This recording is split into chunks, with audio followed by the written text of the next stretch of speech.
Ողջույն եւ բարի գալուստ Տավուշ TV Տավուշյան հորիզոններ հաղորդաշարի շրջանակում այս շաբաթ եւս ունենք շատ հետաքրքիր թեմա, խոսելու ենք վաղ կրթության կազմակերպման խնդիրներից եւ որպես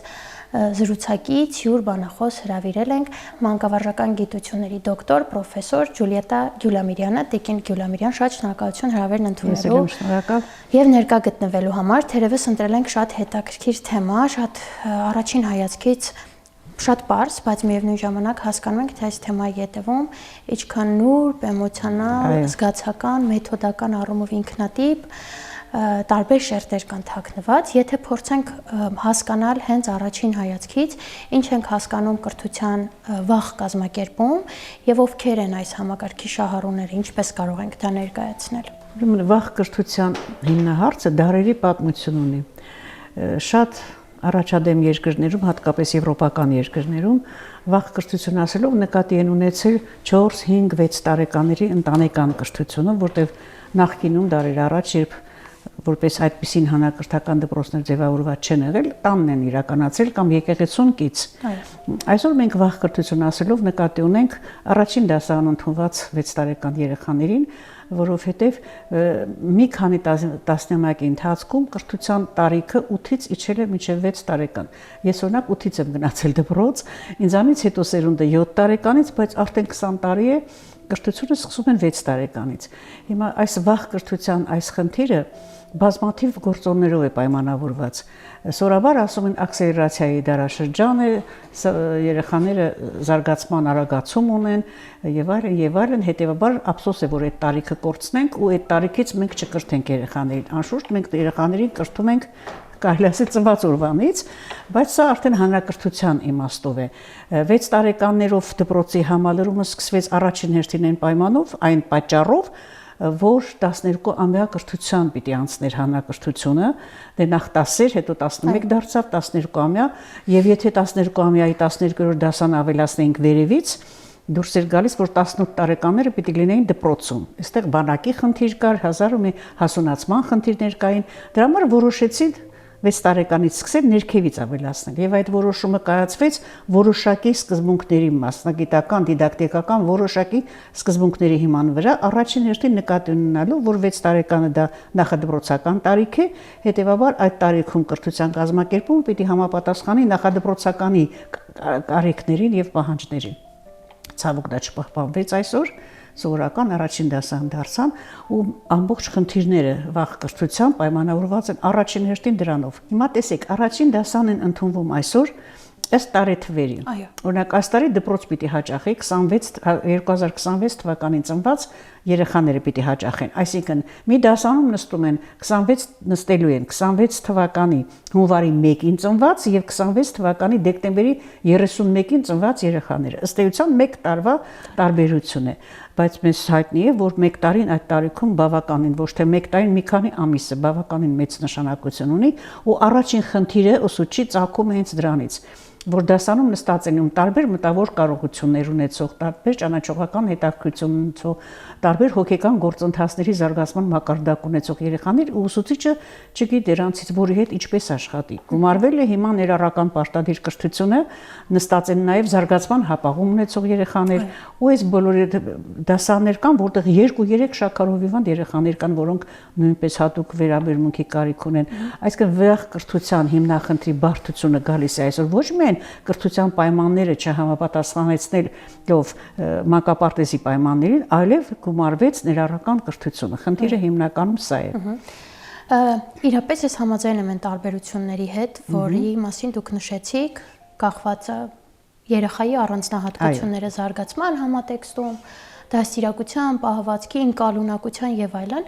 բայց միևնույն ժամանակ մենք հասկանում ենք, որ վաղ կրթության կազմակերպումը ըստ էության վերաբերում է խաղից անցում դեպի ուսման։ Եվ սա շատ հետաքրքիր է, որովհետև այս տարիքում երեխաները ավելի շատ միտված են, ավելի հանգիստ, չկանոնակարգված առօրյային համատեքստում, որ չունեն իրենց առջև դրված ինչ-որ առաջադրանքներ կատարելու, այդ ծավալի համակարգված ինֆորմացիա ստանալու, յուրացնելու, դա գիտելիք դարձնելու եւ այլն եւ այլն։ Ինչպես է պետք անել, որոնք են այն կարևոր հիմնադրույթները, որոնք ապահովում են խաղից ուսում անցման այս փուլը Ես հասկանում եմ, որ հնարավոր չէ խուսափել բոլոր տիպի խնդիրներից, բայց միևնույն ժամանակ անել այնպես, որ դա լինի առավելագույնս քիչ անցնցում երեխայի համար։ Շնորհակալություն հարցի համար, իսկապես դա ամենակարևոր խնդիրն է, որովհետև 6 տարեկան երեխաները, որոնք գալիս են դպրոց, նրանց գործունեության հիմնական ձևը խաղն է։ Եվ նրանք շարունակում են մնալ այդպիսին, ու նրանց ավելի շատ գրավում է խաղը, գոնե առաջին դասարանում կամ գոնե առաջին դասարանի մինչև երկրորդ կիսամյակը։ Հետևաբար ուսուցիչները ցուցումներ ունեն, նաև ցուցումներ ունեն դասագիր գրողները, ծրագիր գրողները, որ այս ամբողջ ուսումնական գործունեությունը պիտի համենվի խաղային գործունեությամբ առաջին հերթին։ Դա նշանակում է ուսումնասիրել 6 տարեկանների ճանաչողական հետաքրքրությունները ու խաղերով կազմակերպել ուսումը, անշուշտ դիդակտիկ խաղերով, որովհետև ուղղակի դասի ժամանակ պարզապես խաղ այդպես ընդունելի չէ։ Եվ հանձնարարություն ունեն, օրինակ, շատ հետաքրքիր են այս տարիքի երեխաների ուսումնական գործունեության նկատմամբ վերաբերմունքը,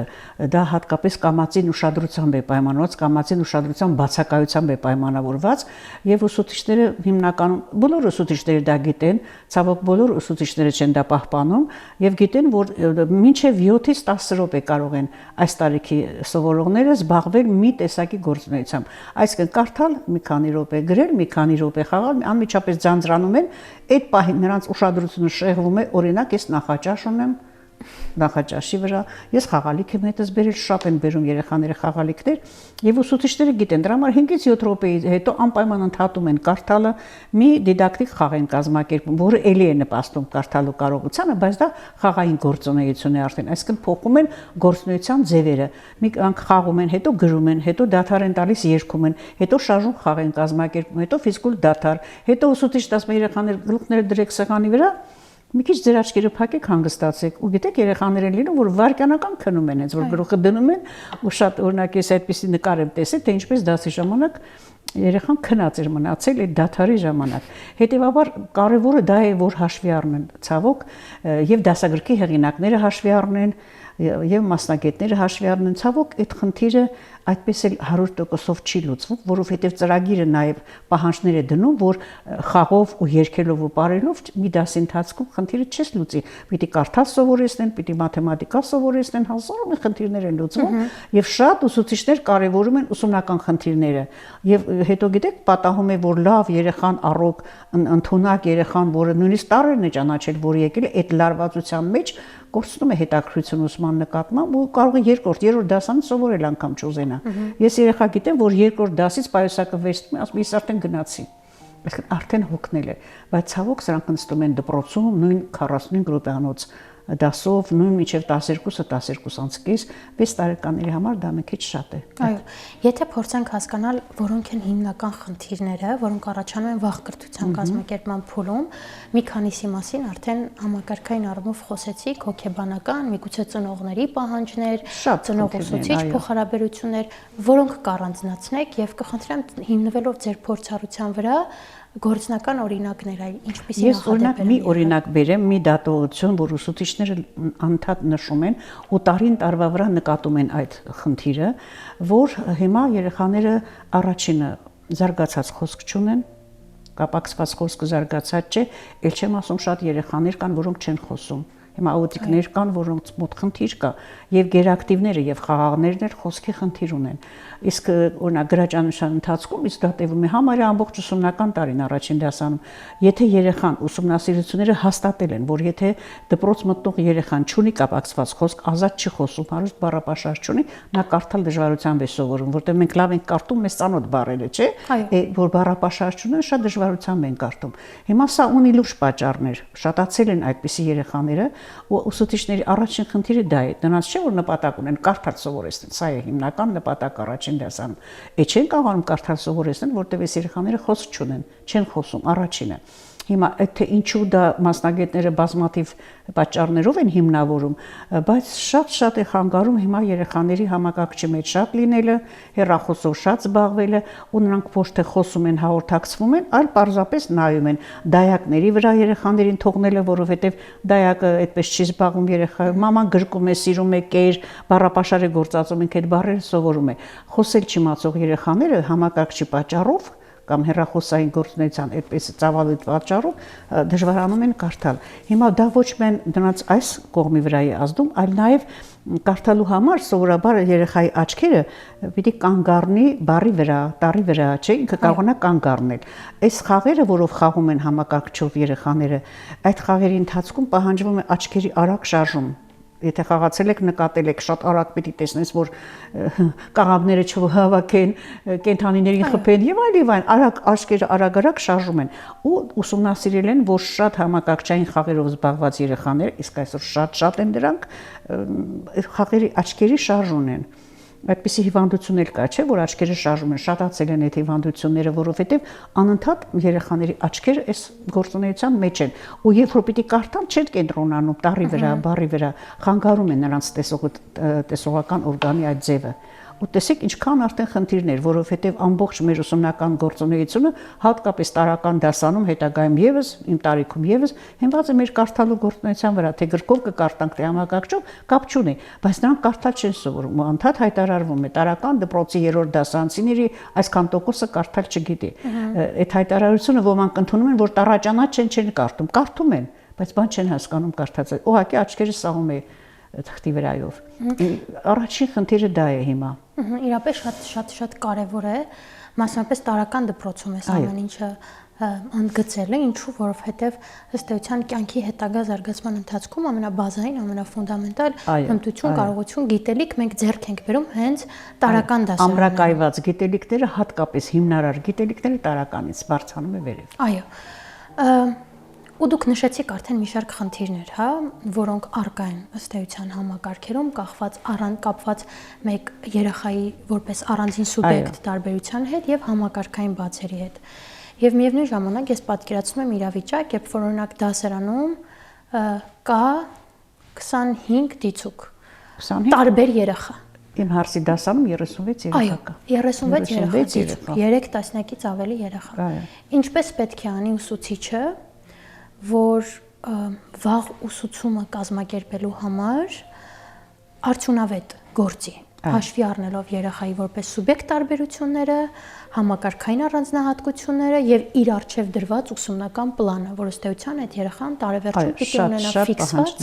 գիտելիքներ, կարողություններ, հմտություններ։ Ուրեմն ես ասեմ, որ 70-ական թվականների 80-ի անցման տարիներին էր, որ սկսվեց 6 տարեկաների փորձարարական դասաների բացումը, այդ ժամանակ որոշումն այսպիսին էր, որ ոչ թե այդ առաջին դասաները պիտի լինեն սովորական առաջին դասան, այլ նախապատրաստական, այդպես էլ կոչվում էին նախապատրաստական դասարաններ։ Ու այստեղ իրոք այդ նախապատրաստական աշխատանքն էին իրականացնում եւ հիմա էլ իհարկե ուսուցիչներից շատեր հիմա շատ դիդակտիկ նյութեր կան, ես ասեմ,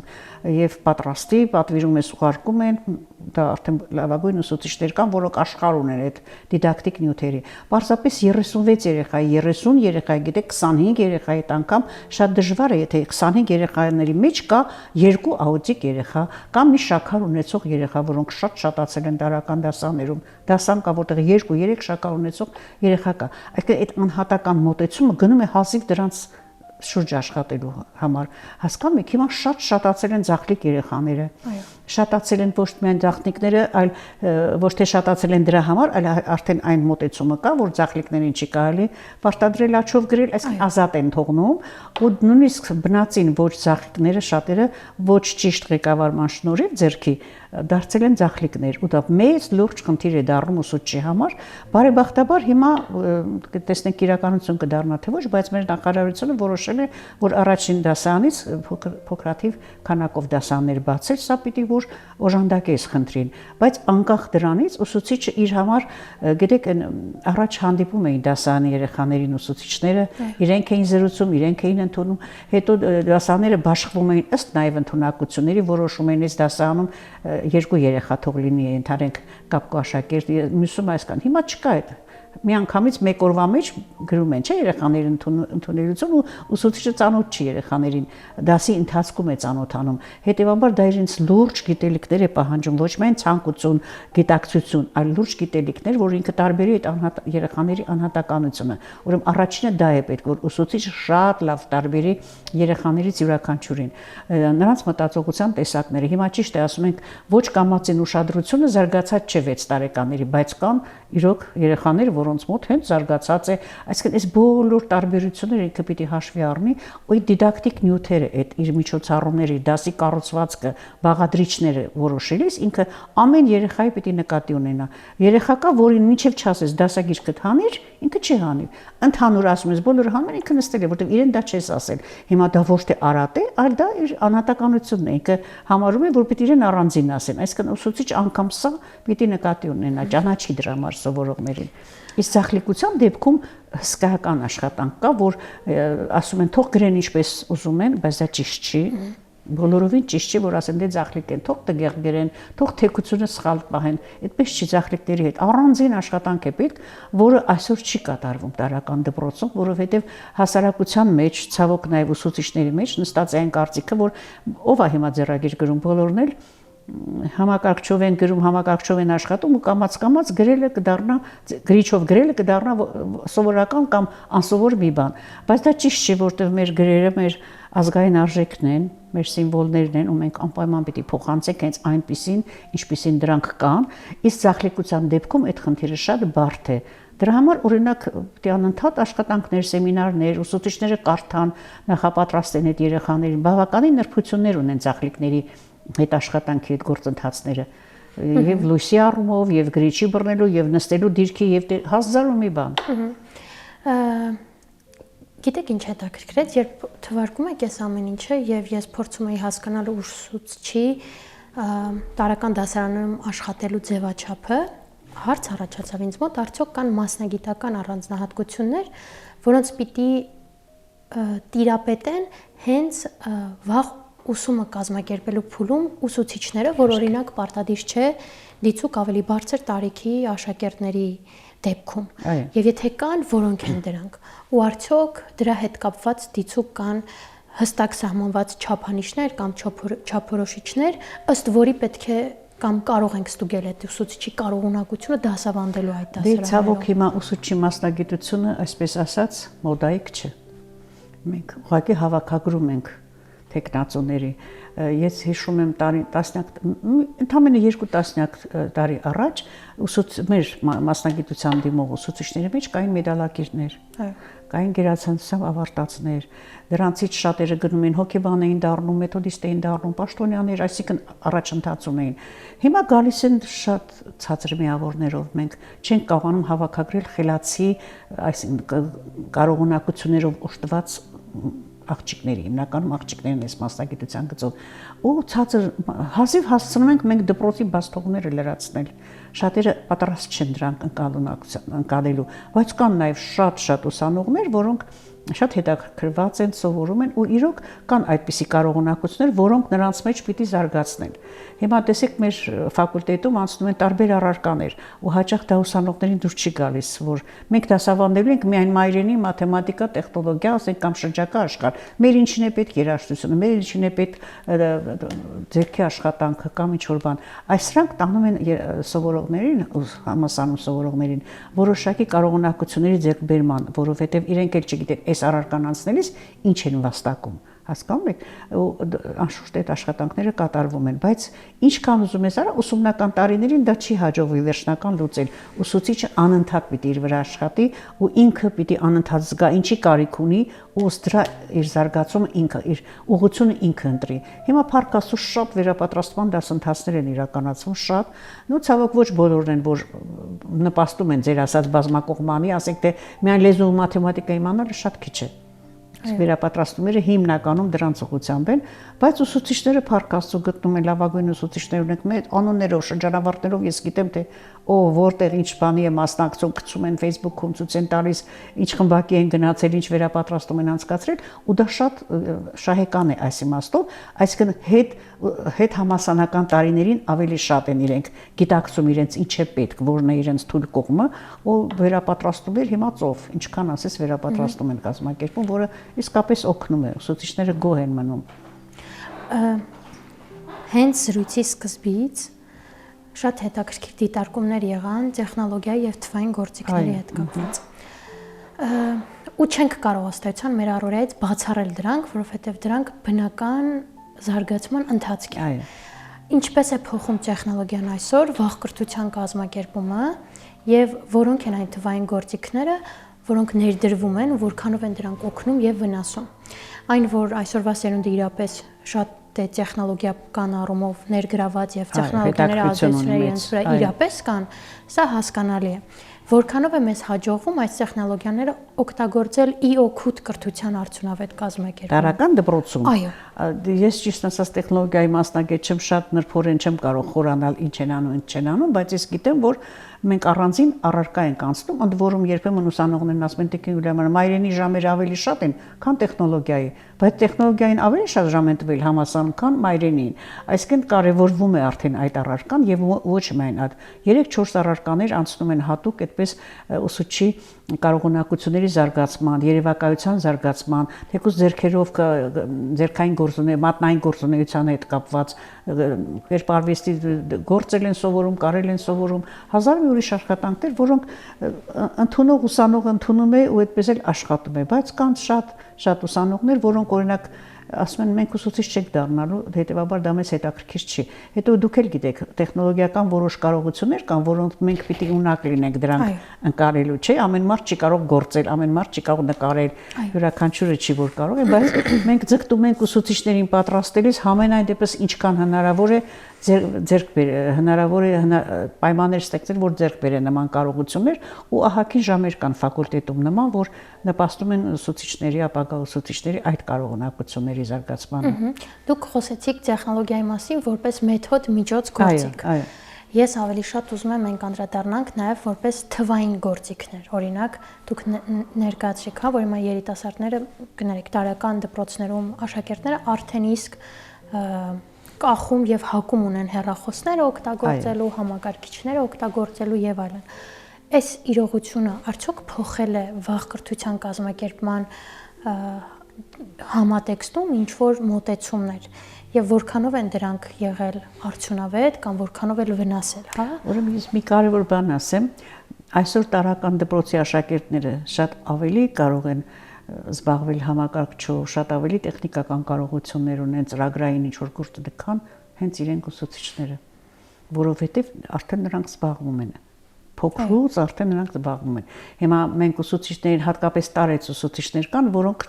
չունեն այդ կարողությունները, հետեւաբար նրանք այդ չեն գործածում դասի ժամանակ, բայց մենք շատ երիտասարդ ուսուցիչներ ունենք, որոնք համասանում են ձեռք բերել հենց այդ կարողությունները ու նաև սովորողներին հանձնարարում են։ Այսօր բոլոր դասագրքերում կան, չէ՞, հանձնարարություն, որ իրենք համակարգիչ գտնեն, ներկայացնեն, դասի ժամանակ սեղմում են գրքի այդ հատվածը, բացվում է, իրենք նայում են, կարդում են։ Այսինքն շատ այս վերջին տարիներին հատկապես մեր նոր դասագրքերում դրանք շատ տեղ են գրավել։ Ու հիմա գիտեք ինչ, մենք մյուս կողմից մի կողմից ասում ենք շատ ենք կապել տեխնիկային, շատ ենք կապել հեռախոսներին, թող գրքերին կապվեն, մյուս կողմից անգամ գրքերում դա ենք դրել։ Այսինքն վիճաբանության առարկա է այսօր, արդյոք պետք է դրանով շատ ծանրաբեռնել, որ միանգամից իրենք դառնան տեխնիկայի գերի, թե դեռ կարելի է կամաց, բայց սովորողներին զսպել չի կարելի, իրենք սովորում են, իրենք ուզում են, շատ լավ օգտվում են երեխաները, ուսուցիչներն են դժվարանում հաճախ։ Եվ ձեր ասացի համատեքստում շատ կարևոր է, որ տեխնոլոգիական կամ թվային այդ գործիքները ծառայեցնել իրապես կրթական նպատակին։ Այս առումով երևի այդ խզումը եւ այդ անհանգստությունները որոշակիորեն կչեզոքանան։ Չէ, գիտեք ինչ, անհանգիստ ենք, անհանգիստ չենք, ճիշտ է, սխալը իրականությունը սա է։ Մենք պիտի փորձենք այդ իրականությունը իշահ աշակերտի տանել։ Արդեն պայքարել դրանց դեմ անօգուտ է, որտեղ դա գրավել է հասարակությանը, դա գրավել է մեր սերնդին։ 4-5 ամսական երեխայի ձեռքը որ տալիս ես մի հետաքրքիր բան հեռախոսով, ինքը տարվում է դրանով։ Դու չես կարող արդեն զսպել այդ ցանկությունը։ Հիմա մենք պիտի մտածենք ինչ անենք, որ դա իշահաս երեխայի գնա։ Որտեղ ըստ էության ես իրապես համաձայն եմ ձեզ հետ, որ պետքա դա օգտագործել իշահ երեխայի, ոչ թե արգելել ու բացառել իր առօրյայի, ու մեր մասնավորապես 2013 թվականից հետո ծնված սերունդը ունի հենց այդ կենտրոնացման խնդիրը եւ սոցիալական մեկուսացման հնարավոր ռիսկեր, որտեղ այդ սերնդի մոտ դա կարմիր գծով գնում է։ Արդյոք կրթության վաղ կազմակերպման փուլում ուսուցիչը ունակ է եւ պետք է եւ իր խնդիրն է լուծելու նաեւ այս խնդիրները, թե դրանք դիցուկ պետք է ավելի շատ կազմակերպվեն ու կազմակերպվեն ու կոորդինացվեն հիմնականում ընտանիքներում, մանկապարտեզներում, որովհետեւ դպրոցը երեխայի սոցիալիզացիայի առաջին մակարդակը չէ։ Այո։ Անշուշտ մանկապարտեզից դեռևս նախադպրոցական տարիքից են այդ սովորությունները գալիս։ Առաջին դասան, որ ընդունում ես, անմիջապես մեկ շաբաթվա ընթացքում դու կարող ես տեսնել, որ երեխայով են տանը շատ զբաղվում, որ երեխան է, որ հեռախոսով չի զբաղվում։ Իրենց վարքից է անգամ դա երևում, հասկանում եք, իրենք կենտրոնանում են, լսում են։ Իսկ երեխաներ կան, երկու հեռախոս են հետները բերում, չէ՞ որ մեկը հավաքում են, մյուսը պահում են, այդքան կապված են։ Անցյալ օրը իմ գործընկերուհին ասում է քրոջս հետ, ես իմ տղայի հետ, ասում է ինքը իր տղայի հետ, տարեկիցներ են։ Գնացին ինձ բողոքում, ասում է Տիկին Գուլամյան, տղաս էս մեքենայի մեջից դարակը բացեց, սենց արեց, սենց Լիլիթի երեխան խելոք, սենց նստած ժամ ու կես մենք հասանք մինչև Շամշադին էին եկել, ժամ ու կես հասանք մինչև Բերդ, էս երեխան խելոք եկավ, ասում է նախանձից եկավ, ասում նախանձելու ինքը պետք է նախանձի քո երեխային։ Շատ անբնական է, որ ժամուկես երեխան խելոք նստել է, ասում է հեռախոսը վերցրեց, ձեռքը նստեց, իսկ սա կանդում է, դարակն է նայում, էս ինչա խոսացնում է։ Հասկանում եք, այս ուզում եմ ասել, ընտանիքում էլ չեն պատկերացնում, թե որն է լավ երեխայի համար։ Միշտ ձեռք է տալիս խելոք երեխան, որ հեռախոսը տան ձեռքը ինքը զբաղվի, որ մուլտիկը միացնեն ինքը նայի։ Այս երեխաների սոցիալականացման խնդիրները ժամանակի ընթացքում այնպես են կանգ առնում, այնպես են հետ մնում, որ նույնիսկ տարական դպրոցի ավարտին ուսուցիչը չի կարող դրանցով զբաղվել, չի կարող ուսուցիչը դասանում բոլորով զբաղվել այնքան, որքան պետք է։ Պիտի անի, բայց միևնույնն է, այնքան որքան պետք է, ինքը չի կարող յուրաքանչյուրով ընտանիքում պիտի զբաղվեն, հարցեր կան, խնդիրներ կան, որոնք ընտանիքում պիտի կատարվեն։ Սովորաբար ես մեր զրույց քննարկումների վերջում խնդրում եմ, որ մեր հանդիպման հյուր բանախոսը որոշակի ուղերձով դիմի մեզ դիտողներին, բայց ձեր պարագայում ուզում եմ ձեզ խնդրել, որ տարական դասարան գնացող են երեխաների ծնողները, ովքեր պիտի անցնեն այս փուլը, լսեն ձեր 3 կարևոր դիտարկում, թե ինչն է կարևոր հաշվի առնել այս համատեքստում, այո։ Դե նախ եւ առաջ ես կարծում եմ առաջին պայմանը, առաջին խորհուրդը, առաջին, չգիտեմ, խնդրանքը, հանձնարարությունը, որ ծնողները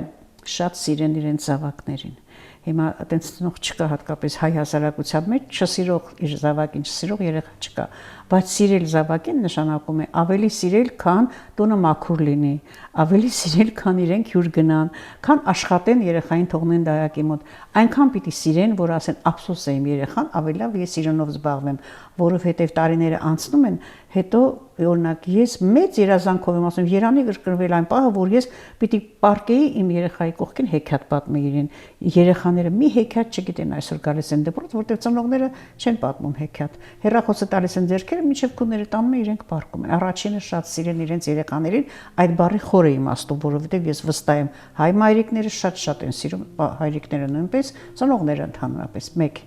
Երկրորդը միշտ մտածեն, որ այդ երեխան հասարակության անդամ է, իրենց միակն է, թե երեքն են, թե ինչ են, նրանք հասարակության անդամներ են ու դաստիարակեն հասարակության մեջ ապրելու կանոններով։ Ցավոք այսօր զարմանալիորեն, եթե ավակ սերունդներ, ասենք ավակ դպրոցի տղաներն էին կռիվանում, իրար ծեծում, խփում, այսօր տարական դպրոցում են սկսել արդեն իրար ծեծել, ուսուցիչներն ասում են մի վարքյան չեմ կարող մենակ թողնել, որտեղ ամեն դատարկ բանի վրա ինչու մատիտս վերցիր մի հատ խփում են։ Կանոնը վերցնում են, ջարդում են, որպեսզի նեղացնեն ընկերոջը։ Դա գալիս է ընտանիքից, դա գալիս է, դա ուսուցիչ չի գալիս, որովհետև ուսուցիչը դասի ժամանակ չեն ծեծի, նրանք ճանապարհին են ծեծում, դասամիջոցին են իրար խփում, մեծացնել որպես սոցիալական հասարակության մեջ ապրող մարդիկ։ Ցավոք այսօր հենց որ երեխան դպրոցից գնում է տուն մի բան է ասում է այսպես եղավ, ասում է՝ «Դու տայր, աչքը հանեիր»։ Հենց այնպես ասում են, ես ականջով լսել եմ, որ ծնողը այսպեսի խորհուրդ է տալիս, երեխան հաստատ կտա աչքը կհանի։ Այսինքն այսօր շատ է մեր հասարակության մեջ դա անժխտելի փաստ է, անհանդուրժող ենք մենք դարձել։ Ինչքան իրար խփում, զավակը ծնողներին է սպանում, քույրը եղբորն է խփում, հասարը մի բան, ու դա գալիս է մանկությունից, դա գալիս է մեր ընտանիքներից։ Առողջ ընտանիքում մեծացած երեխաները դաժան չեն կարող լինել։ Այդ բարությունը սոցիալականացման հետ կապված խնդիրներ պիտի ձևավորեն հենց ընտանիքում, ոչ թե անընդհատ միայն ինքը դու քոնը ոչ մեկին չտաս։ Առաջ ես հիշում եմ տարական դպրոցում աշակերտները առանձին մատիտների տուփեր չունեին։ Բոլոր մատիտները լցված էին ամանների մեջ, նկարչության դասին ուսուցիչը դրում էր սեղաններին, հա։ Հիմա գուցե դա վատ նշան է աղքատության, թե ինչի չգիտեմ, բայց շատ համերաշխ նկարում էին։ Հիմա ամեն մեկը բերում է յուրաքանչյուր անտիր, իմանես գեղեցիկ չէ, դու փերկան բերում դնում է, բնական է, Մարին ասում, գիտես ինչքան թանկ եմ սարել, ոչ մեկին ցույց չտաս, որ ձեռք տա։ Մատիտի վրա կռվում են, որտեվ դա իրենցն է։ Այ հիմա այս խնդիրները պիտի ընտանիքից սկսված լուծվեն, որ ոչ թե մատիտը արժեք ներկայացնի, այլ ընկերս, ես ընկերոջս չկորցնեմ, երկրորդ իմ խնդիրը հենց դա է, բարություն դասիրակել։ Ձեր ասացից մի բան եզրակացրի, որ իրականում այդ սիրելու գաղափարը ու խորությամբ սիրելու գաղափարը ես էլ մամա եմ, ունեմ 2 տղաբալիկներ, ու ինձ համար երևի թե իրենց մեծացման process-ում ամենակարևոր բանը այդ տուն մաքրելուն եւ կենցաղին զուգահեռ, ինչը իրականում կարևոր է, բայց առաջնահերթությունների մեջ այս համատեքստում առաջնահերթ չէ։ Երեխայի հետ անցկացրած ոչ թե ժամանակի քանակը, այլ որակը։ Եթե դու իր հետ զբաղվում ես 2 ժամ, իրապես լցնես այդ 2 ժամը որակով, եւ այդ սիրելու համատեքստում շատ կարևոր է նաեւ ճանաչել երեխայի հույզերը եւ օգնել, որ ինքը հասկանա իր հույզերը։ Այո։ Եվ իսանք շատ կարևոր ու իրար շատ փոխկապակցված բաներ են ու ըստ էության հեշտ չէ, բայց միևնույն ժամանակ ես համաձայն եմ ձեզ հետ, որ շատ կարևոր է, որովհետեւ դառնալ սոցիումի անդամ նշանակում է ընդունել այդ համակեցության կանոնները, որը վերաբերելի է բոլորին։ Միգուցե ոչ քո ընտանիքի որպես ընտանիքի առանձին անդամ, բայց որպես սոցիումի անդամ դա վերաբերելի է նաև քեզ։ Շատ շնորհակալություն եմ հայտնում հետաքրքիր զրույց քննարկման համար, լիահույս եմ, որ ես մասնավորապես իրապես կհետևեն նաև ձեր դիտարկումներին, մեզ դիտող բոլոր ծնողները։ Շնորհակալություն։ Ես էլ եմ շնորհակալ, շատ հաճելի զրույց էր։